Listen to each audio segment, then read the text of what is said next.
Modul 1, Pengenalan solat kepentingan dan rukun solat harian.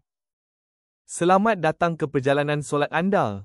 Assalamualaikum pelajar yang dikasihi. Dalam modul pertama ini, kita akan mengenali kepentingan solat, rukun solat, dan syarat sah solat. Solat bukan sekadar kewajipan, tetapi juga penghubung antara manusia dan Allah Subhanahu Wa Taala.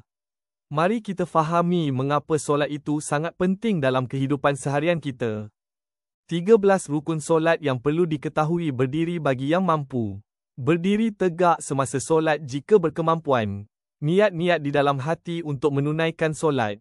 Takbiratul ihram. Mengucap Allahu Akbar ketika memulakan solat. Membaca surah Al-Fatihah bacaan wajib dalam setiap rakaat. Rukuk tunduk dengan sempurna. Iktidal bangun dari rukuk dengan berdiri tegak. Sujud 2 kali, meletakkan dahi ke bumi dengan usyuk. Duduk antara dua sujud. Duduk sebentar antara sujud pertama dan kedua. Duduk tahiyat akhir. Duduk pada rakaat terakhir. Membaca tahiyat akhir. Bacaan wajib ketika duduk akhir. Selawat ke atas Nabi Muhammad SAW, mengucap selawat dalam tahiyat akhir. Memberi salam. Mengucap salam ke kanan dan kiri. Tertib melakukan rukun mengikut susunan yang betul.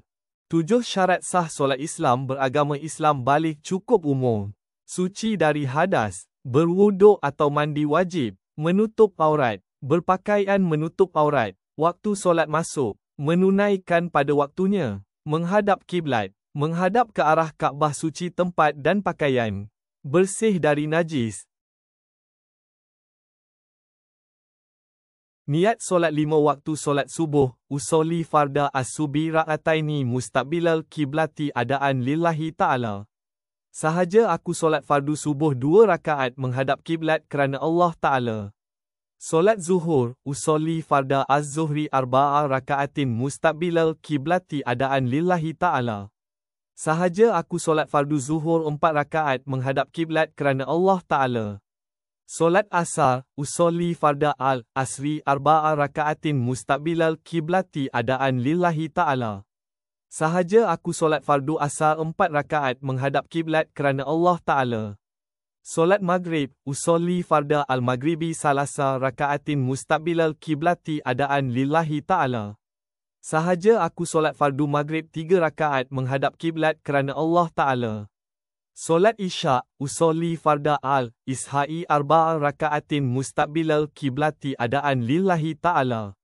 Sahaja aku solat fardu isyak 4 rakaat menghadap kiblat kerana Allah Ta'ala. Mengapa solat itu sangat penting?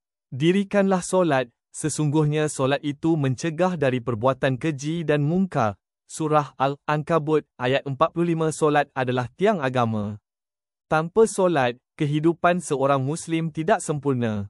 Solat mendidik jiwa, menenangkan hati, dan mendekatkan kita dengan Allah Subhanahu Wa Taala. Melalui solat, kita belajar disiplin, kesyukuran, dan pengabdian sebenar dalam kehidupan seharian.